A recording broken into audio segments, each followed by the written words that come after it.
Hey, Slàinté, y'all. Welcome. I'm back. I cannot believe I'm back, but actually I have to say it was a little strange driving on the right side of the road. I've been away so long. So welcome everyone. Welcome to Tuesday night. I'm Leanne. This is Scotch on the Bayou, the live show. And wow, do we have a lot to talk about? Do we have a lot to talk about?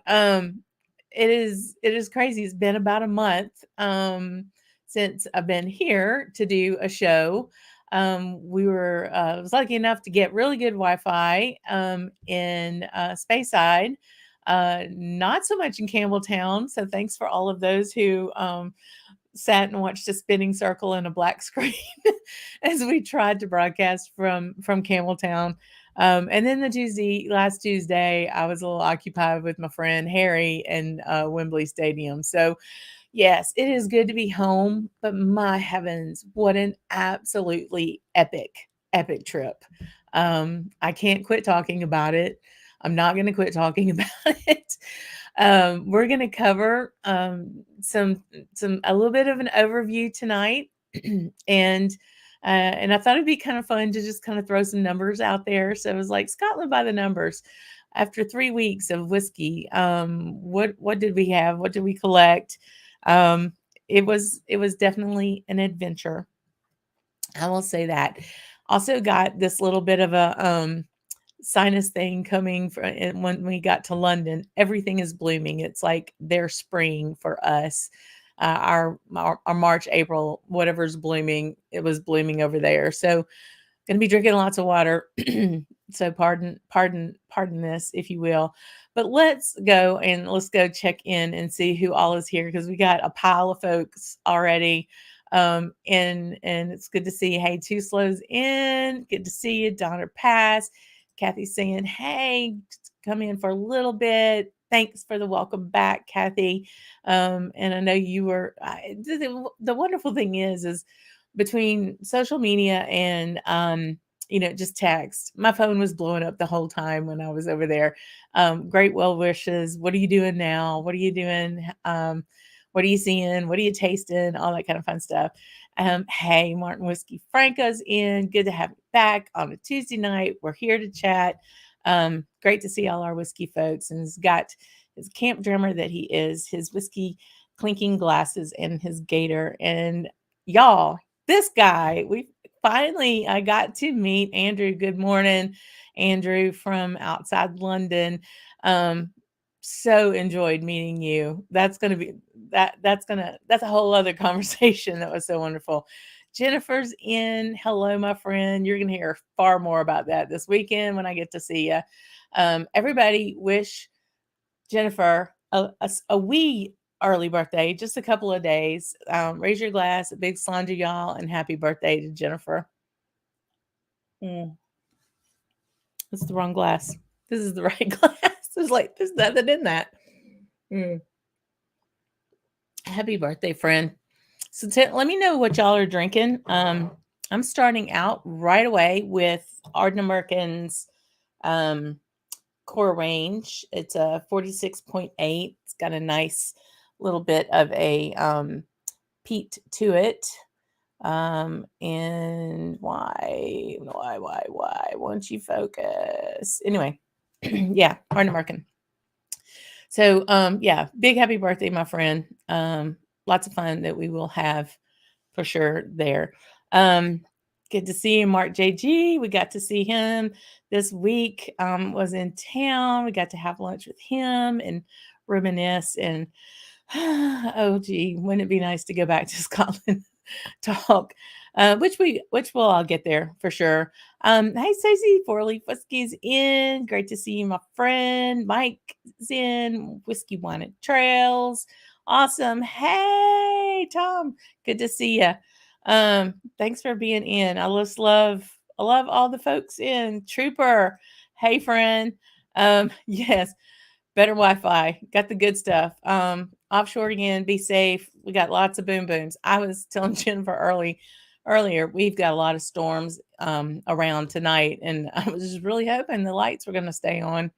Hey, Molasses, good to see you too. Thanks for being in. And Pam's in. Hey, nice to be home. Let me tell you, it really is. Malt Minion's in. Elliot, good to see ya. Hey, AMC. Um, Goodness, Daniel Hayes. Yes, she's back, dude. We so need to talk. I really need to do an exchange on our blended bottles, and we'll talk about that in a minute. That was a big highlight of the trip. Rick Johnson's in. Great to see you too, friends. Greetings from San Francisco. Thanks for being able to join. I really appreciate it. Yeah. Hey, Gregor.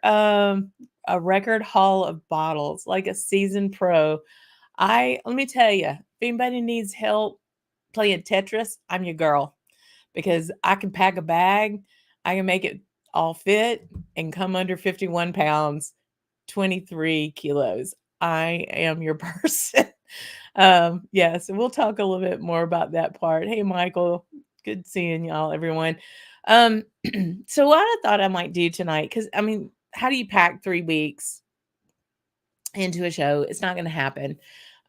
So what I want to do is just kind of go a big overview of what we did, what I did. So if you remember, I went over a week ahead, um, bookending the trip with Harry Styles. So started out in Edinburgh and then went up into the Highlands and Speyside, Eastern Highlands, and then to Glasgow to pick Mark up after a week. Easy enough, right? Sure. So, hey guys, I'm looking at all the people in. It's so good to see everybody. I love it. So what that all happened. It just was a little different. So, let me go ahead and share this. So, you know, by the numbers, kind of doing this recap. The first thing I just want to, getting there and getting to travel. It was an amazing trip.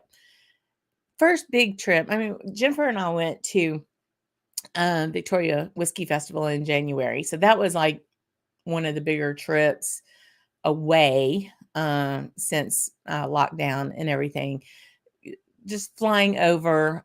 This trip was supposed to happen in 2020. So we had vouchers through British Airways, who might as well be mud at this point in my book.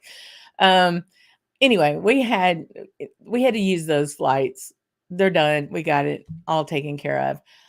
Just looking through the numbers, getting over there and getting around, we looked at between the two of us, between me and Mark, 20,000 air miles between here and Heathrow, and either London and Edinburgh or Glasgow and back.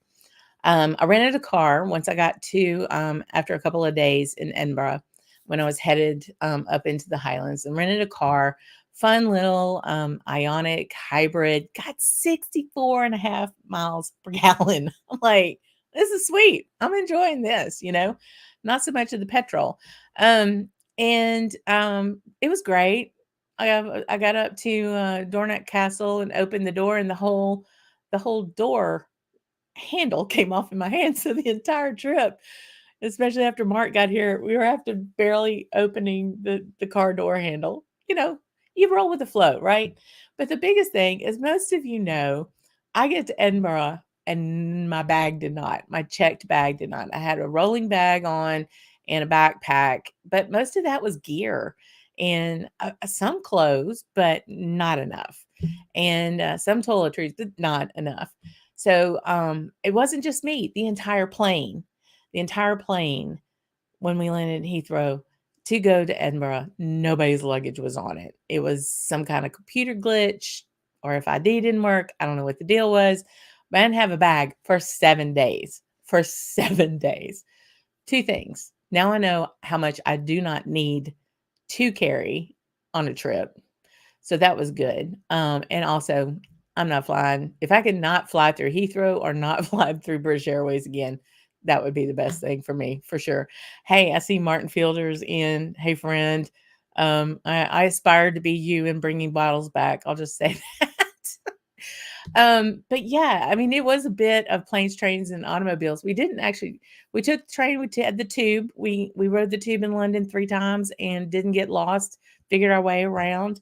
That was really something, considering 90,000 people were in Wembley that night, and it only took us about an hour to get back to our place. Um, Mark comes flying in. He's late pushing out of New Orleans to get to Glasgow. Meanwhile, I'm driving to Glasgow to meet up with Roy to do his show on that Thursday. And Mark's right as he's finding out he's, about to push off from the gate to have a 9-hour flight to Heathrow, he finds out his connecting flight to Glasgow has been canceled. So the trooper that he was, he made it, got through that all right. I think he was at Roy and Lynn's house about 20 minutes before we ended that night. So pretty amazing in and of itself. And let's see what else. Oh, the single track roads. Not Mark is not a fan. I know Gregor has talked about this. On the way to Ardnamurchan, let's just say I was really glad I was right with God, because those roads are no joke. I mean, there was barely a passing place. Some places have a really good, nice little shoulder to when you see someone. This had lots of curves and hills. It was hard to see. So, yeah, next time I go to Ardnamurchan, I'll go to the Isle of Mull to Tobermory, take a ferry back over, and then go to Ardnamurchan. But and speaking of ferries, yeah, Calmac ferries. We took 7 of them. 7 different ferries. They ran like clockwork. I was so impressed. Got us on, got us off. We were fine. Beautiful scenery, things that we would not have seen had we gone, a different route or flown in. So traveling there was definitely it was it was a lot. And this particular trip was around the world in 80 days, Scotland style, because I was all over. I started in Edinburgh, I went all the way up to Brora in the mid North Highlands, and then over into Speyside for a few days, over down to Glasgow. Then we went back over on the west hand side. So we were traveling a lot, and so kind of lessons learned. I'll say next time it won't be that way. We'll stick to a particular geographical area. But this trip, I wanted to go everywhere. I wanted to get the lay of the land, to kind of scout it out for future trips, or letting people know, what is there to see. How many days could you stay in Speyside? How many days could you really stay in Isla or up in Skye? So that's what I was seeking. It was harder on the traveling part, but it was well worth it. I'm not complaining at all, at all. So good to see. Yeah. Oh, Michael. Yes, we're like burning up. Who knew that there would be a heat wave in Scotland? Okay, so 3 weeks there. We had rain 2 days, and it didn't even last more than an hour each time. Could not believe the weather was absolutely glorious. Absolutely glorious. Yes, yes, Pam. Dornoch Castle, absolutely gorgeous, right? So anyway, that's just the tale of how to get there and getting around. Let's dig into what I got to see, because that was a lot of fun, I gotta say. Sorry, y'all.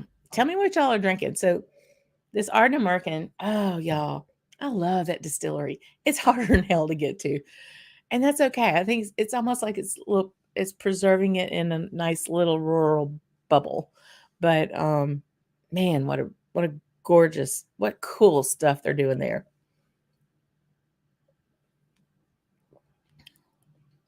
Oh, just the right balance of sweet and heat.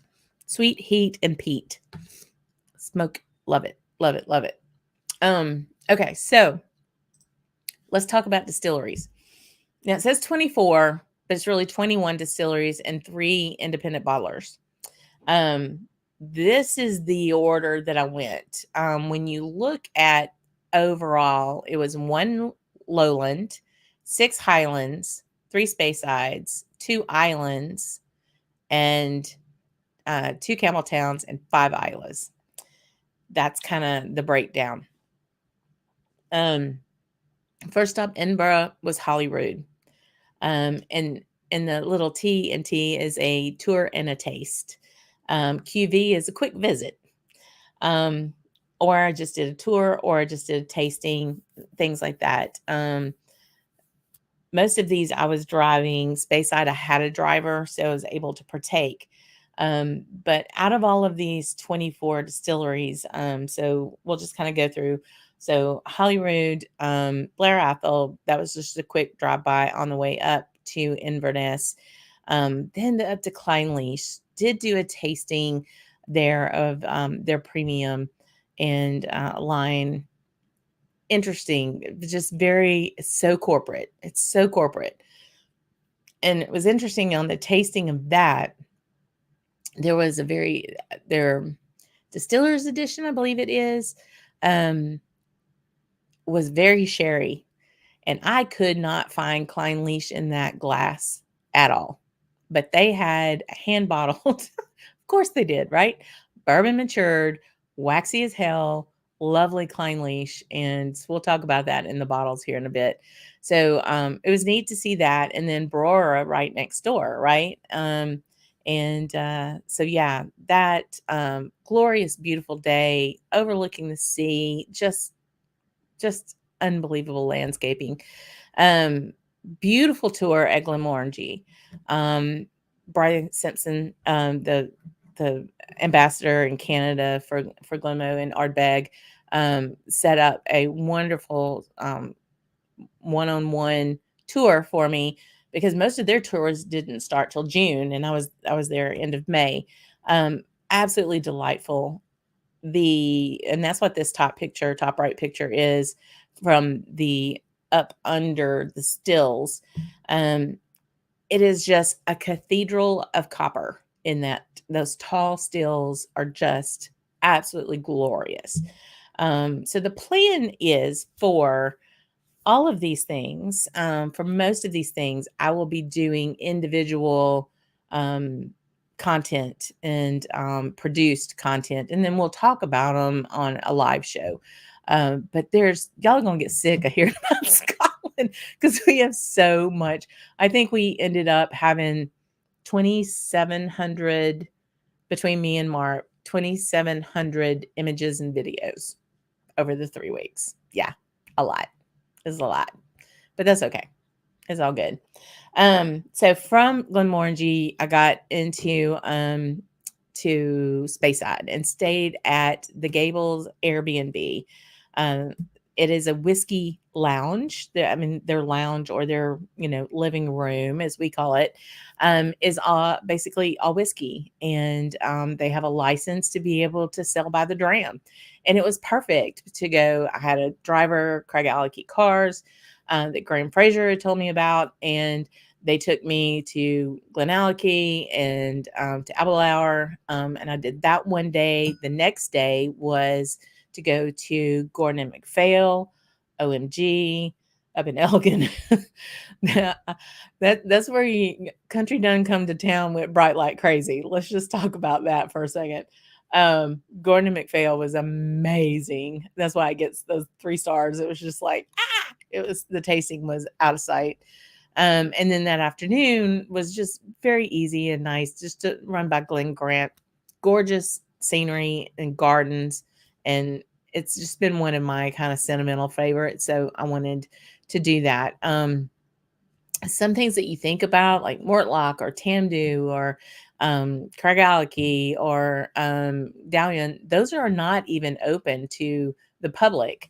And those are some of my favorites, but they are open during the Speyside, for the most part, during the Speyside Festival, which is kind of early mid-May-ish time. So something to think about if those are your ride and die distilleries. They're not just going to be open. Speyside Cooperage was another thing that was shut down at the time because they were doing some major construction. That's going to be on my list for next time. So really understanding what distilleries you are your must-be's, you got to sees. and then finding out when and if they ever do open or have a visitor center is really important. So after Glen Grant, so then I get home from Glen Grant, still have no bag, right? I've been calling. It's a mess. I'm not going to burn airtime on it talking about it. Finally got the phone call from the Airbnb I stayed in Inverness 3 nights before, and they said your bag's been delivered. So I haul it and drive an hour and a half back from Dufton to Inverness, grab the bag, had Palanatini blaring on the speakers, and I run back, and all is right with the world. And I was able, I had those 3 bottles of whiskey and the Louisiana whiskey, the JT Malik. I was able to open it up for my buddies, my new buddies, because I never met a stranger. My boys from Birmingham, not Birmingham, but Birmingham, England. And that would be Chris Webb and his buddies, John and John. Easy enough to remember. They were an absolute hoot. Chris even joined me on that Tuesday night Speyside edition of Scotch on the Bayou live. And their buddies jumped in there in the end. Absolutely delightful guys. So much fun, just good people all the way around. But the next day it was time to head out and go the long way around to get to Glasgow to go find my husband who's supposed to be flying over.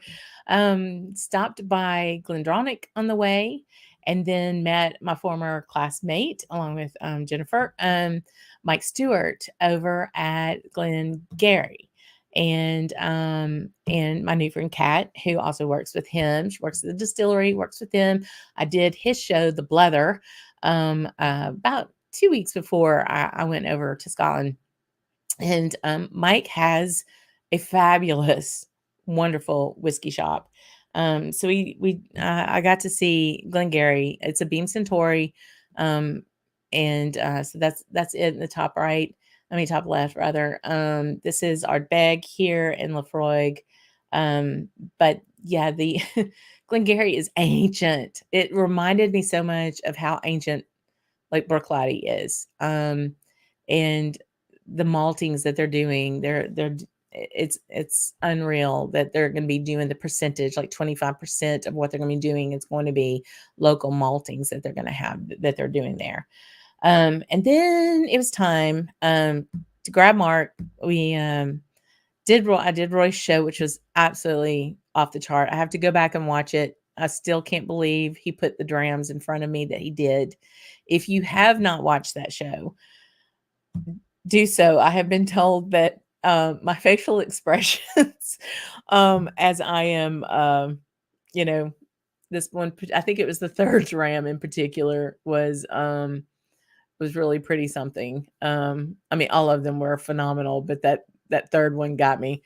But yeah, I mean, he is absolutely the most genuine soul. I hope everybody knows that. I think you can tell that when you watch his show, but he is a heart of gold, and Roy is he's just the best, y'all. From there, we the next that night, and we'll get to that part in a bit, but we had a group together and all met at the Pot Still. We'll talk about that in a little bit. Distillery wise, Mark and I got up to Skye and took the ferry up to Raasay. And let me tell you, if you can get to the Isle of Raasay, if you can any way, shape, or form get there, do it. And we'll talk a little bit more about that too as well. It was just it's absolutely stunning. It is so gorgeous. But the people, again, all of this is great, but it all revolves around the people. It was otherworldly. And we'll talk a little bit more about that in a bit. Thanks for being patient, y'all. I'm not checking. I'm just like, I'm so excited. It's just all like kind of coming out right now. So on the way, after Raasay, we just did a quick stop by Torveg, took another ferry from Skye over to the mainland, and went back to Oban. Camp Drammers, on the membership tab, on YouTube, you should have seen. I did 3 different videos for you all during the trip. Um, and just a quick shout out, but it was really fun to do one from Oban because that's where my journey started, and it was really neat to come full circle with that. Um, and it's, going in and seeing the offerings. It's like there were a couple things that I was, kind of interested in seeing. I was having to be careful on my bottle purchases, knowing the number of them I was anticipating on bringing back. Um, but it was neat to see where, and it was neat for Mark to see where I started. Um, once Mark, it was fun by myself, but once Mark got there, I loved watching all of this through his lens, and for him to see, oh, wow, this is cool. Oh, this is neat. You know, things that I go crazy as Alistair Day is taking us through the distillery and through the warehouses at the Isle of Raasay, and he's popping cask left and right and pulling some of the oldest stuff that they have. Granted, I mean, 2017s, and they're a brand new distillery, but he's putting things in a glass that I'm like, "Oh my heavens, it tastes this good now. What is it gonna be like at a 10-year or an 8-year?" Just all of these things, and just sitting in the quiet of that warehouse with him, his wonderful wife, Sharon, who I could get so much trouble with. Um, you know, just sitting there and having conversations about the whiskey and the tenacity and the gumption it took to say, "You know what, honey? I really want to try to make a living blending whiskey." And then, honey, that's gone pretty good. How about we just start a distillery? And like, where are you going to do that? Just it takes a lot of faith and moxie, and it was just really wonderful to be in that space and have that conversation with someone who I now feel is a great friend. So, I hope y'all are getting that. It's kind of crazy. But yeah, so from Oban, then we drove that peninsula to get out to Ardnamurchan. And oh my lord, single track road. Ardnamurchan is absolutely glorious.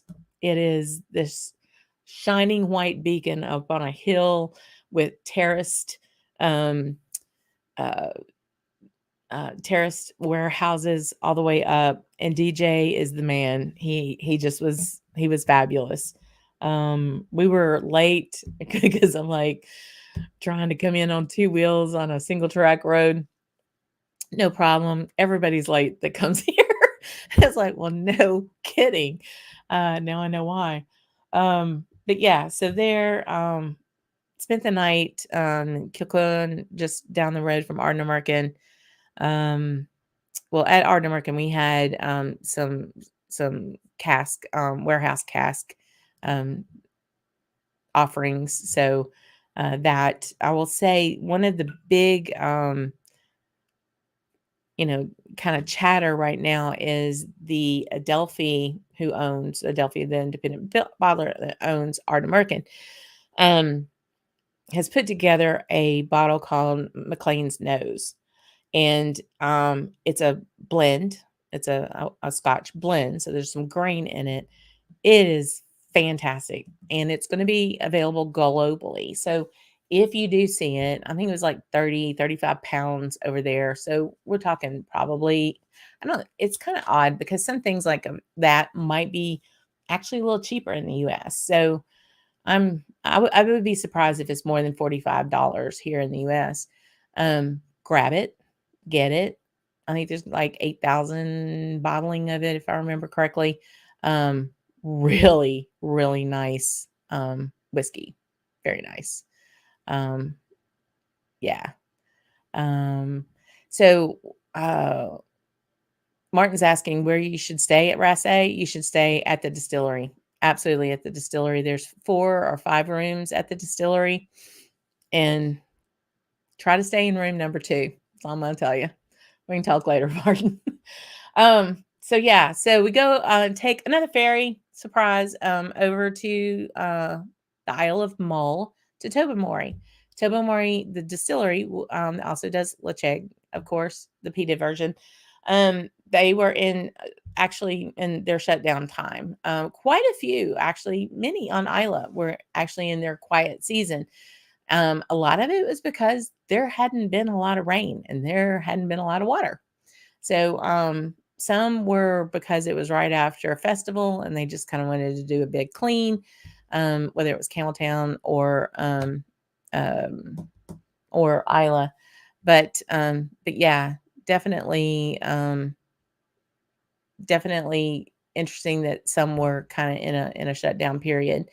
Um, from Tobermory, we get back over, take another ferry, get back onto the mainland, and we drive down to Campbelltown. Although the Nat Sav on the car sent us on the single track road east side of the peninsula, again, part of that single track that we later found out was originally a Roman road. Got a gorgeous view of the island of Arran. Arran is absolutely humongous, raw, rugged, jagged, just almost a violent, mountainous looking island. Um, Thankfully, we had 4 motorcyclists in front of us, so we could watch them go over the hills and turns, and we were able to get in there. Earned our grams that night for sure. Campbelltown is absolutely glorious, y'all. It's so fabulous. Graham Fraser, I cannot believe you're on. Oh my heavens, friend. Yes, and I was talking about you. And it's great to see you, friend. We got to meet Graham at the SMWS in Glasgow. He came all the way in to meet us there. But yeah, so we're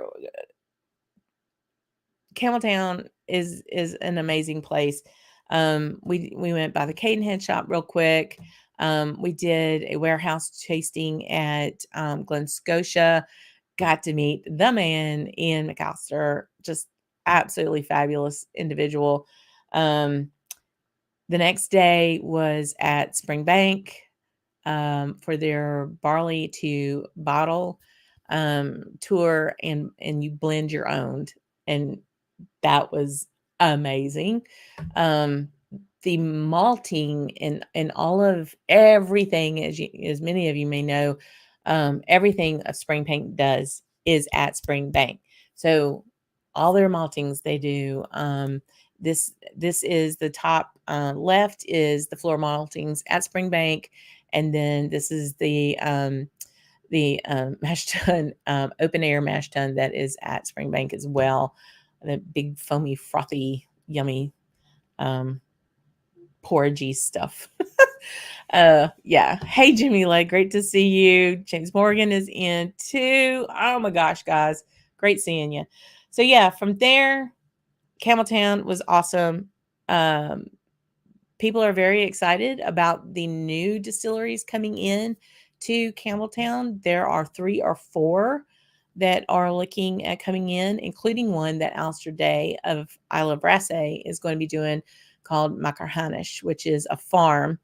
If you're coming on the railroad on the west side of the peninsula or the airport, you'll be right by it. And it is a gorgeous farm that literally looks over the ocean. They're going to be reclaiming the farm buildings. So much like Isle of Raasay has done, how it's Kilhoman has done, where they've taken old and added new to make something really cool about it, is really neat. From there, we went last ferries to and from Isla, and we did the Ian MacArthur tasting at Lagavulin, which was my first time to go to Lagavulin. And then We just went and stopped by Ardbeg, had some lunch, and just kind of chilled out with a dram of their new 8 year called For Discussion. And interesting little dram, very interesting. On a sweeter edge than, like the five, like a Wee Beastie was, not near as aggressive as Wee Beastie. I don't know if it's those 3 years or a different type of casking, but pretty tasty. And then we went and collected our rent at Lefroy and got our flags, and we went and planted our flags out in the boggy, peaty land mass outside Lefroy. And did the next day was really highlight. Top right picture is David Brody, the man, at Bunnahabhain at the Warehouse 9 tasting. Just wanted to put him in my pocket and bring him back home.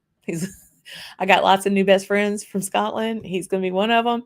And we did a real quick visit at Kilholman because we were with my friend Rachel McNeil that owns the Isla Whisky Academy, and she took us around, and we wanted to see more of the islands. We went and had like a little picnic at Marquier Bay, and then took in one of the historical areas, Kilnave, and just amazing places, for sure. So yeah, good seeing everybody. I love how everybody's chatting away. We're wondering where Springbank gets their peat. Is it local or is it from the Upper Highlands? I don't quite know. I mean, there's peat everywhere. I don't know. I bet we're going to find out though. Somebody here may know, and if they don't, we'll figure it out. Yes, Brody is the man. He's most generous. Very, very sure. He's great. So, from the distilleries, I would, in all the different tastings, I would have a little bit. I did not want to get my drink on at all of these tastings. So I took driver drams back from everything. So between all the driver drams, plus meeting Graham, meeting Andrew, meeting, all these different people that I encountered, I brought 80 sample bottles back. That's a lot of glass. And thankfully I packed enough Ziploc bags. So, in addition to all the bottles I brought back that had to be in the checked bags, that thankfully got back home, 80. Yeah. So I'm in the process of cataloging all that. And just one thing I wanted to kind of show you this is really pretty fun. So I made these cheat sheets, and it was just one page, and I'd have like the distillery, and I would put like kind of information like the region and who owned it, and the year founded, all that kind of stuff, what type of stills they had, what type of washbacks they had, yada yada, that kind of stuff. Any kind of distillery notes in one quadrant. The tasting, characteristics of the new make spirit, and then notes on tasting of any of the drams I had at that distillery, and then any kind of questions I had, and just reminders of what type of footage and pictures to take and that kind of thing. This is, and then what I would do is I was folded up like this, and I'd be listening, and I'm like writing, and I'm taking pictures, drinking, and all this. Y'all, I pray for me that I know what I wrote. This is the one from Bunnahabhain, and I'm like, these are all my notes of like what the casking was on everything. So this is one of my big chores that I'll enjoy doing, is to transpose all of this into the computer. So then I'm going to be able to take that, be able to really sink into it, to when I produce the content for Bunnahabhain, I'll be able to do it and have all my notes. And so I was excited about that. I was quite envious of the way that Graham Fraser and Andrew Butler had their little pocket notebooks that they meticulously write down tasting notes of all the drams that they have. I am not that disciplined. I know, Martin, you did basically the same thing. I had great intentions doing that.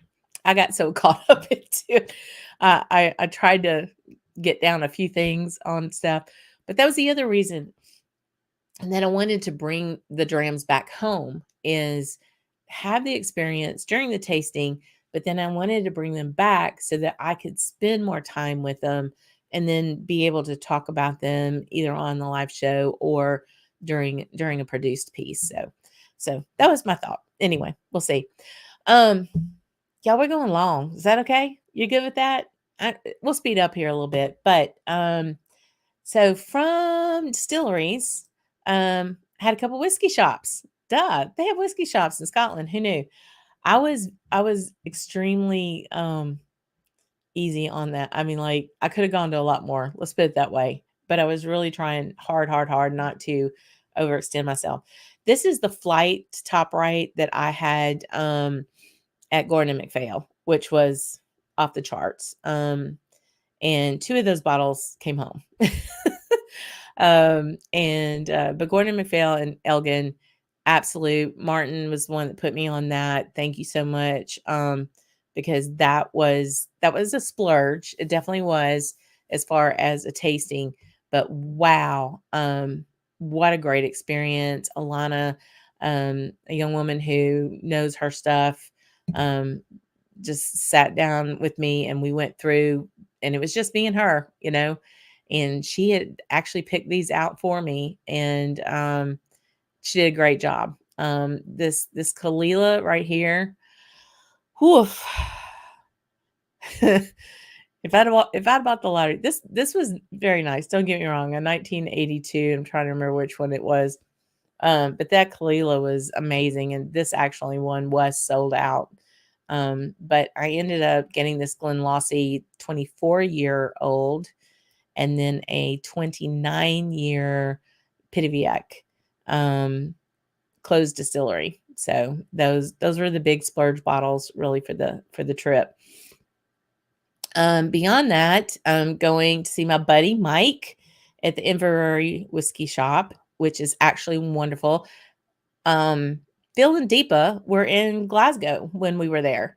We were all at the pot still. It was like where whiskey YouTube channels converge, between us, Roy, and Phil and Deepa. And they actually did a show on his whiskey shop. And I know he was so upset that he wasn't there when they were there.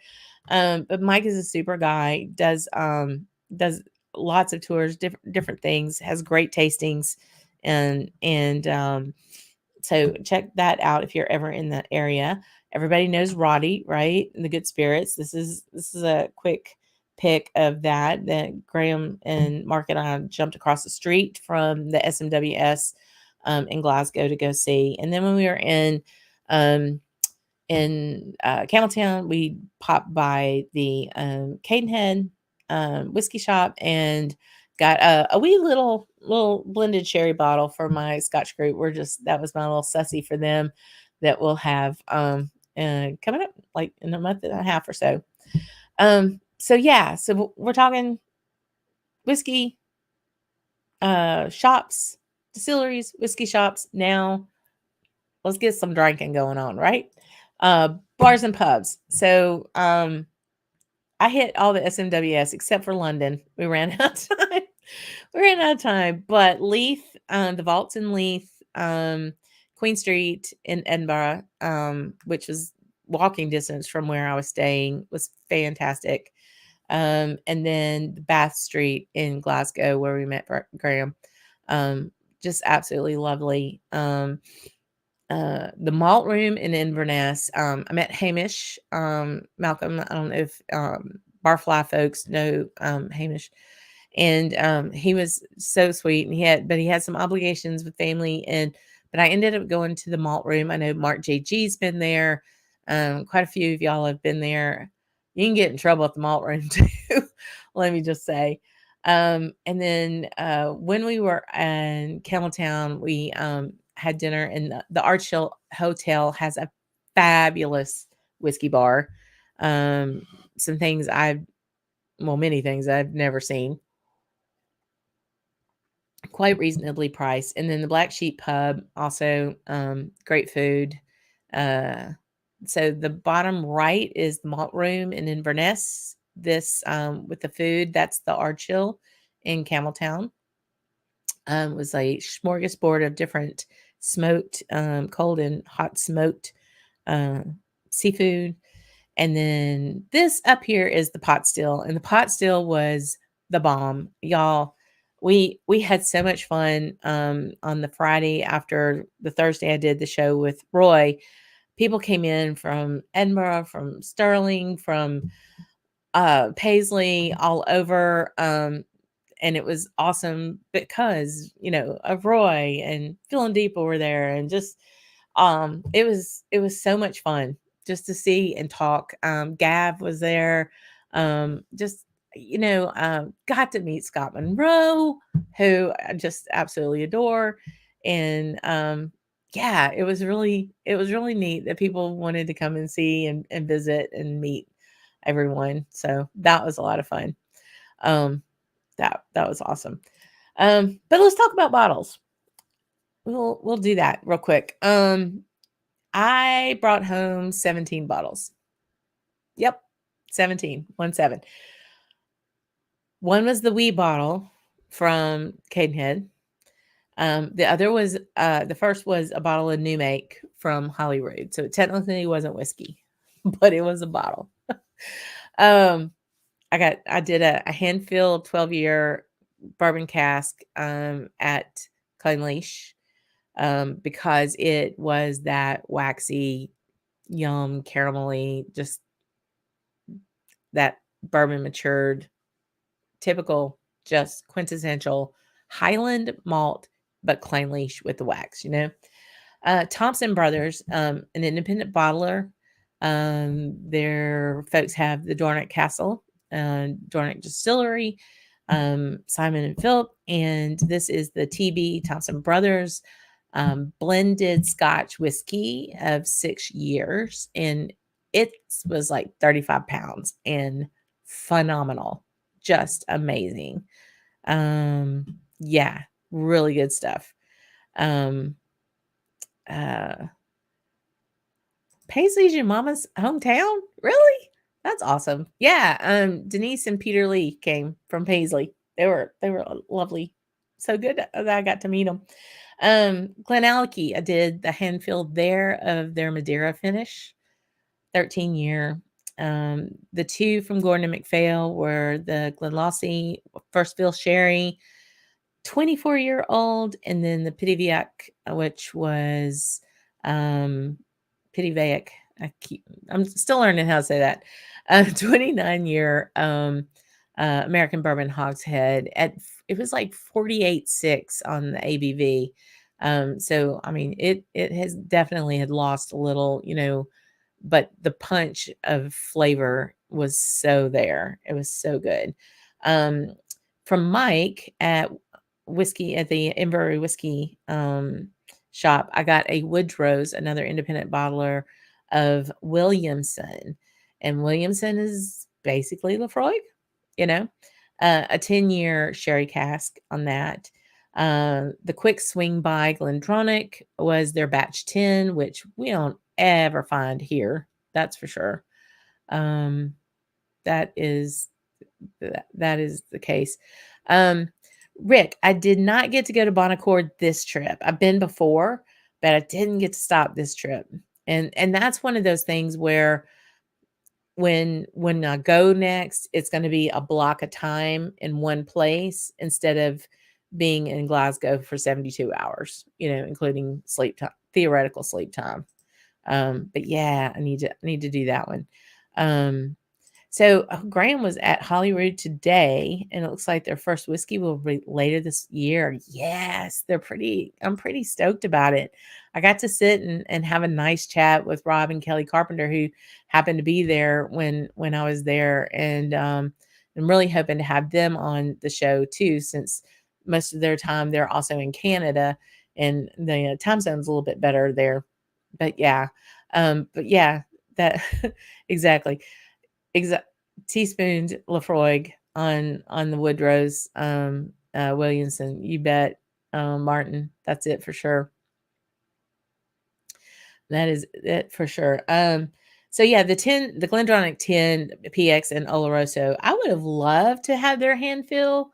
Uh, but I think it was like 500, 600 pounds for their Oloroso hand fill. And I was like, nah.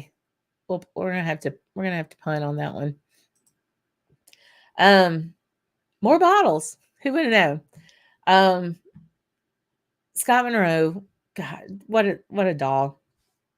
Gifted me a North Star independent bottler. I think they're having trouble getting into the States. I don't know. Somebody let me know about that. I think there's a copyright issue with North Star. But a Bunnahabhain that they had, which was 11-year-old full first fill Oloroso, that was the bottling of actually the Glasgow Whisky Club. So that was really pretty cool. It's basically their barrel pick for the Whiskey Club, and their little logo is the I have a picture of it. It's the is it St. George? It's got the who is that? No. With the traffic cone on his head. Yeah. Um with Graham at SNWS, I had to have the Mighty, and it's actually should say Mighty and Mineralic, a no Glen Scotia 8-year-old that was in the June outturn. Loved it. Rasse, I had won. They had their raffle or their ballot for their Manzanilla cask. So I was like, hey, I'm gonna be there. I can pick it up. But that particular one, they won the top distillery destination award last year, and so that commemorated that for sure, and really cool. So Mark's asking the Woodrows Thompson Brothers. No, so they're in their own independent bottling, but Thompson Brothers has also done some Williamson. I found out. So yeah. Uh, uh, uh. So, and I know you're a big fan of this one. I was too. I was like, clutch that bottle. Come here, mama. kind of kind of thing, Mark. You bet. There'll be plenty here for you when you get here. Then on to Springbank. 2 bottles. Was there to get a cage bottle. And then if for those who may not know what a cage bottle is, I don't know that they're traditionally cage like, but basically it was a shelf that had like a cage door in front of it. And you can only buy, one a week, I think is, and you got to sign your name in blood. And if you get caught putting it on auction, you're banned for life, or I don't know, something like that. But there were folks were just clamoring over to get all the sherry ones, and I wanted what I ended up getting, which was a 14-year refill bourbon. Just give me some quintessential Scotch. That's what I wanted with some Springbank funk. That's what I wanted. So I haven't had any of it yet. I'm totally stoked about that bottle. Part of the barley to bottle class, which is definitely a splurge, is not a cheap endeavor. I've been talking and not drinking. What's wrong with this? That so was you got to blend your own bottle. So if you see in the background of this is the bottle I blended. And I know that Daniel Hastings has done it before a couple times maybe. And I'm so stoked about this because you sit there and you play with it, and you kind of you pour this and that, and you've got the big bottles that you see, but kind of behind the bottle there's test tubes of everything. So you've got a syringe, and you're pulling out, however many cc's of each thing and whatever proportion. And you should see the notes I wrote on that one to get what I wanted. And it was interesting, all the different variations. They had a rum cask. They're all cask strength. They had first fill, second fill, bourbon, first fill, second fill, sherry, a rum, a port, and a Madeira. And so you kind of taste everything. You figure out what it is you want, and then what it is you really want. Like, what do you want your whiskey to taste like? And so, spoiler alert, because we're going to talk about this a lot later, is mine was first fill. Hang on. First fill bourbon, second fill sherry were like 40%, 40%, then 14% first fill sherry, and 6% port. So I wanted a little bit more sweet, of a kick of a sweet on that, but the second fill sherry had the most amazing nose and a good earthy, nutty, because it was Oloroso, a good earthy nose base to it. The first fill sherry wasn't super, super sweet, so I wanted to balance a little bit of that in the bourbon by just adding a scooch of that port. And so I'm super excited about getting that. What's fun is then they stick this instrument in there, the straw instrument, and they figure out what the ABV is. And the gentleman was like, well, what do you think it's going to be? And I said, it's going to be 55.2. And it was 55.17. He's like, how did you do that? And I'm like, what can I say? ABV is my thing. No, joking. So that I was really proud of that. Really, really, really proud of that. I'm excited about it. Yeah, Andrew Butler. I did it at Glengoyne too. It ain't cheap, friend, but man, was that a lot of fun.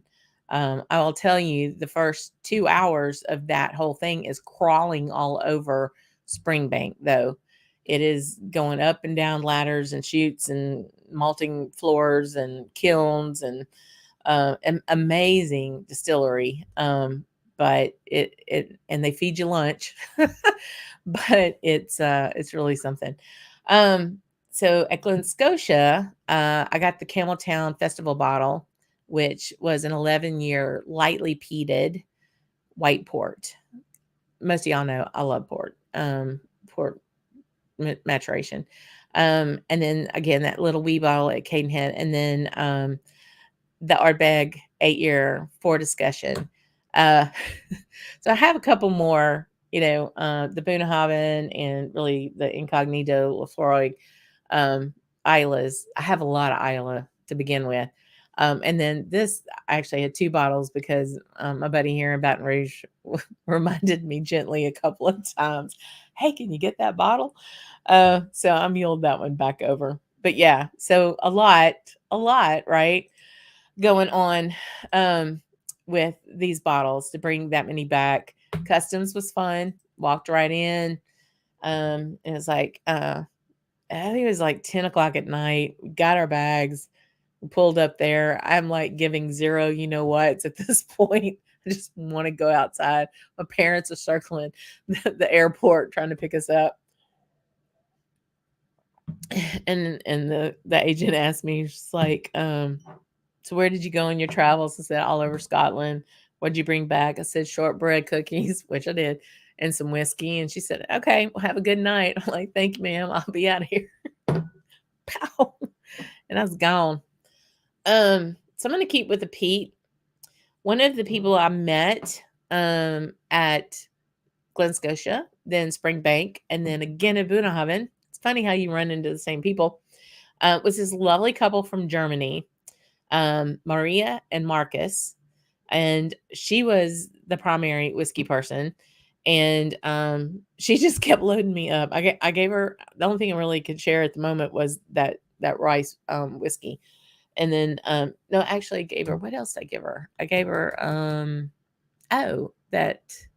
what did I give her? I can't remember now. But she gave me this is a sample of Longgrow, 8 years, Oloroso, 54.9 from the Campbelltown opening day this year. So I'm just going to have a scooch of this because this is going to take a little time because Longgrow, yum. So anyway, so I want you to think everything, it was not 24/7 whiskey. Just about. Oh, it's almost got a perfume to it. Interesting, but it's definitely got that underlying funk.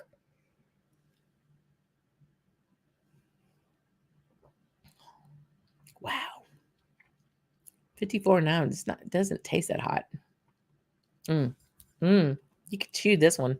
Goodness gracious. Oh my heavens. Okay. So it wasn't all whiskey. Not all about the whiskey. We saw some castles. Dornoch Castle, Dunrobin, up in the Highlands. Of course, the island down as you go into Skye. The Celtic crosses. This is Kildalton cross here on Isla, just up from Ardbeg. And it's reported to have been carved as old as 700 AD. We also went to Kilnave, which was the one over by over on the west coast side, and that cross was, probably as old, if not older. This is the logo for the Glasgow Whiskey Club, which I absolutely adore. This is Dunrobin down here in the bottom left. This was a Harris Tweed artwork of Skye and Raasay at the Isle of Raasay. This was actually in our room there, which was exquisite. And then this hairy coo is the pale white cow, which is what the hill behind Raasay in Gaelic means, the pale white cow. So Alistair had to have a pale white cow, and that's it.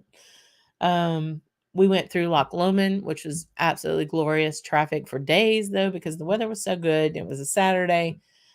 Glencoe was ominous and gorgeous. If you know your history, that's a probably a lot of lost souls walking around Glencoe.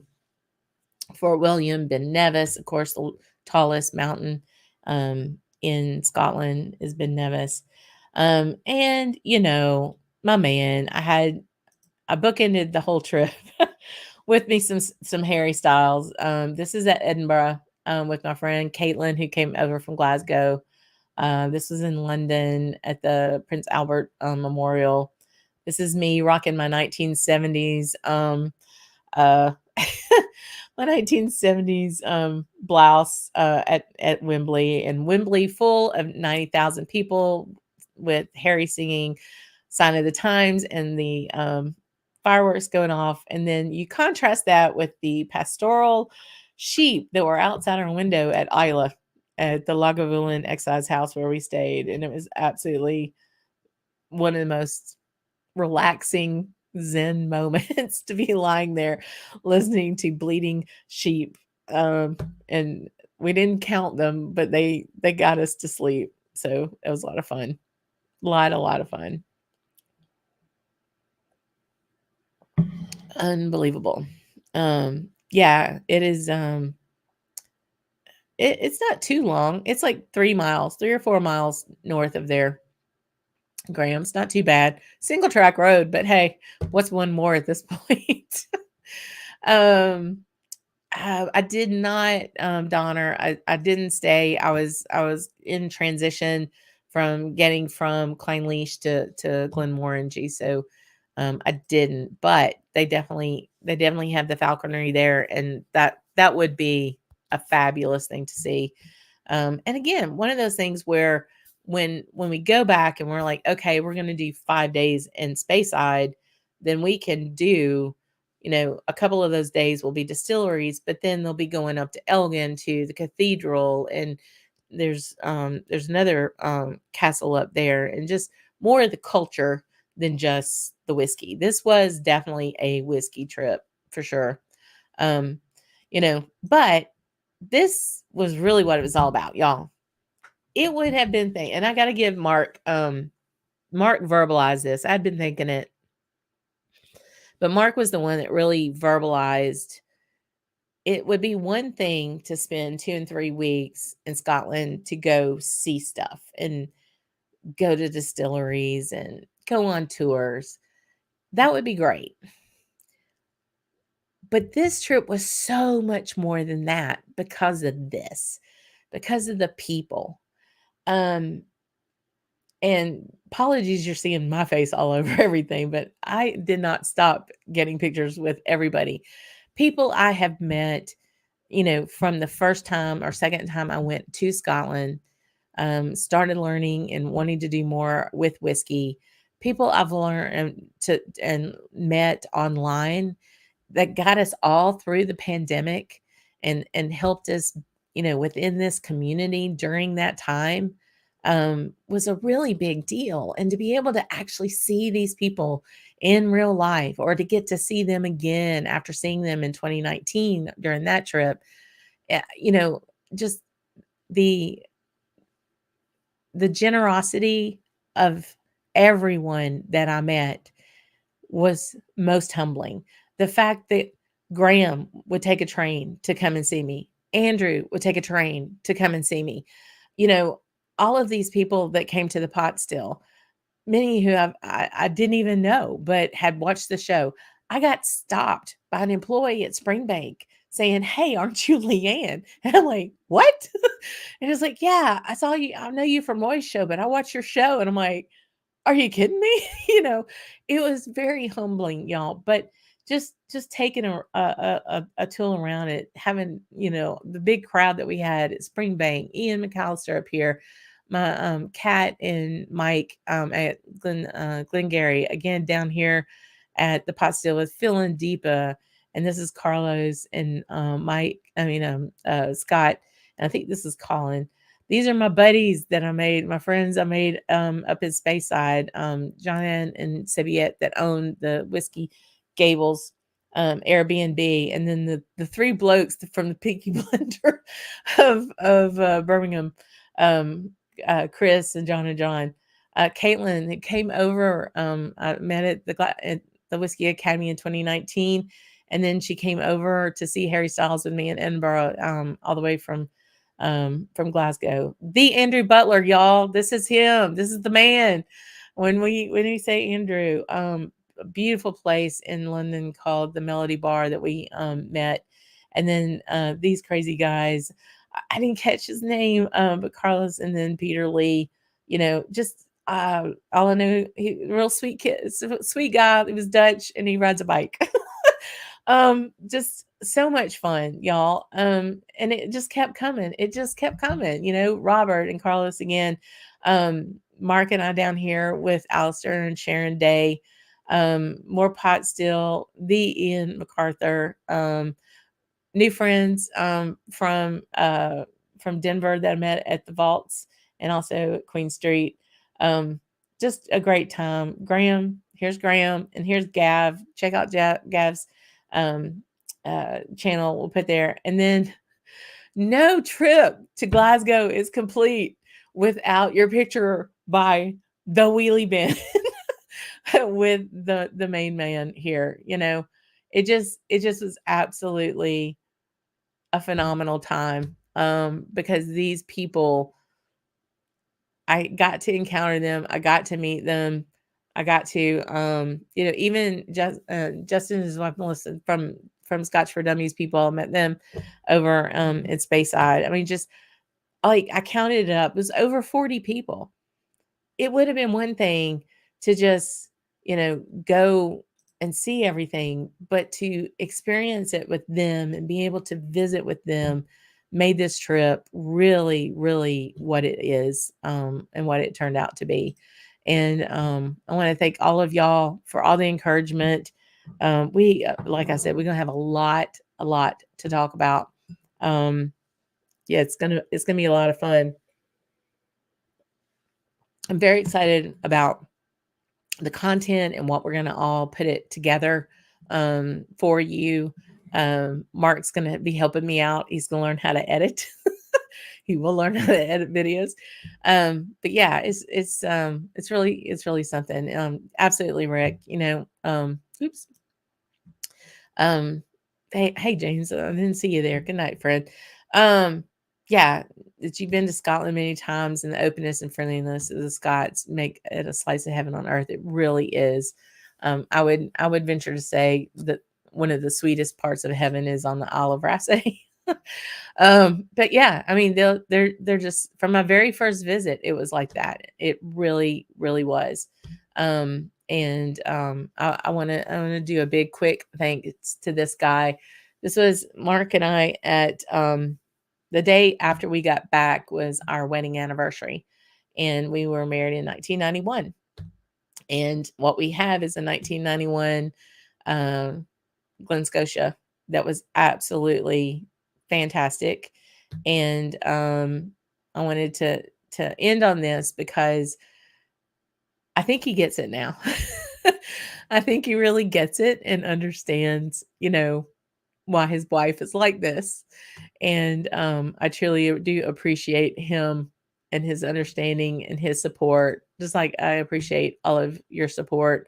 Graham, Andrew, absolutely will email those pictures. Mark took some really good ones, for sure. And Graham, yes, he really did enjoy himself. And it was such a delight to meet you. People that took time, they took effort, and that's a lot. I mean, I'm going to really enjoy the drams that the Graham and Andrew, especially, the two of them that gave me. Andrew, yes, I'm taking that one particular one to Houston with me this weekend. Um, and just the generosity, the warmth, and the inclusion. It was, you feel safe over there. Felt safer there than I do my own country at times, and it just was really, really pretty cool to be able to do that. Ready for the next one. Not ready to go just yet. Still recovering from this trip. But between all of this, I hope that gives you an idea of the whirlwind of 3 weeks for me for Mark that we went through. It was definitely a fantastic event. That we're going to be talking about a lot. So, we'll slice and dice all this into nice digestible pieces. And I'm ready, Mark. Let's go. But yeah, so I want to thank all of y'all for all the well wishes, for the patience. Even though even though the Wi-Fi in Campbelltown left a lot to be desired. We'll see if we can't work it out next time. Camp Drammers, cannot thank you enough. I hope you enjoyed your little snippets. They're still out there. Go watch them. And we're going to be doing some camp drams coming up. One with Jennifer that we did a little while back. That's going to be pretty neat. But yeah, so we'll be back next week, and just know I appreciate it. Had a great time. Thanks everyone. And we'll catch you next week. Thanks for all the support. Until then, Slàinté, y'all.